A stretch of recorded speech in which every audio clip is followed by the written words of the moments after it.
Bersama-sama saya, kru TV PSS Top dari Marsha Lee binti Muhammad Hadili bersama rakan saya, Madihah Naiman binti Muhammad Nasrul. Assalamualaikum dan salam sejahtera. Hai Madihah. Hai. Selamat datang ke podcast Suara Bumi. Hari ini kita akan membincangkan isu pemanasan global. Madihah tahu tak apa maksud pemanasan global? Pemanasan global ialah peningkatan suhu purata bumi. Antara puncanya ialah pembakaran bahan api fosil, pencemaran dan penebangan hutan. Apakah kesan pemanasan global kepada kita? Antaranya ialah pencairan ais di kutub, peningkatan paras laut dan perubahan cuaca yang ekstrim. Jadi apakah yang boleh kita lakukan sebagai murid? Kita perlu menjimatkan elektrik, mengurangkan penggunaan plastik, mengitar semula dan menjaga tumbuh-tumbuhan. Kesimpulannya, menjaga alam sekitar ialah tanggungjawab kita bersama. Bumi kita, tanggungjawab kita. Bye.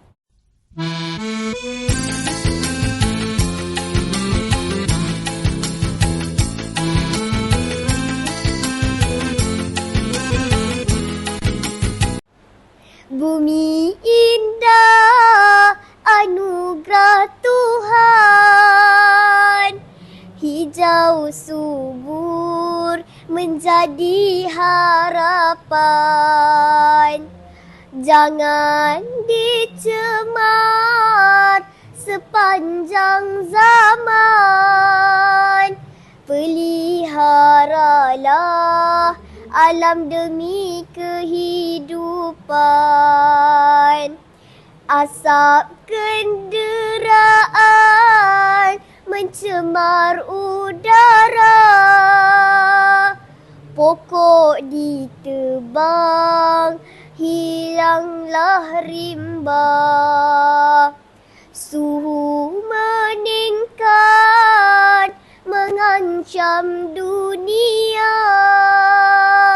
Ayo bertindak, selamatkan bumi kita. Jimat elektrik setiap masa. Kurangkan plastik dalam kehidupan.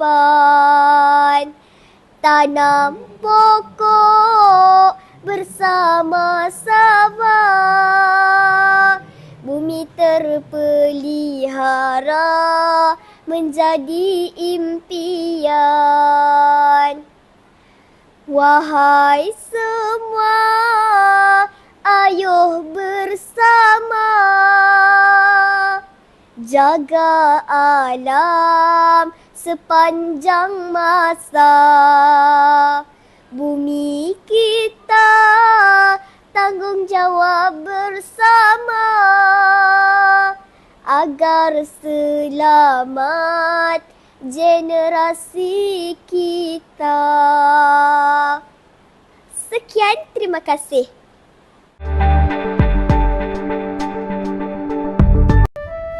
Bumi ialah rumah kita. Namun, keadaan bumi semakin berubah akibat aktiviti manusia, pembakaran bahan api fosil, pelepasan asap dan penebangan hutan menyebabkan lebih banyak gas rumah hijau terkumpul di atmosfera. Antara gas rumah hijau yang banyak dikaitkan dengan pemanasan global ialah karbon dioksida atau CO2. Keadaan ini menyumbang kepada peningkatan suhu purata bumi yang dikenali sebagai pemanasan global. Pemanasan global boleh menyebabkan pencairan ais, peningkatan paras laut serta perubahan corak cuaca.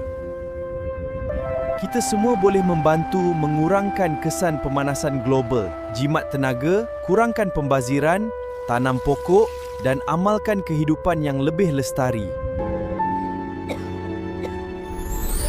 Bumi ialah rumah kita.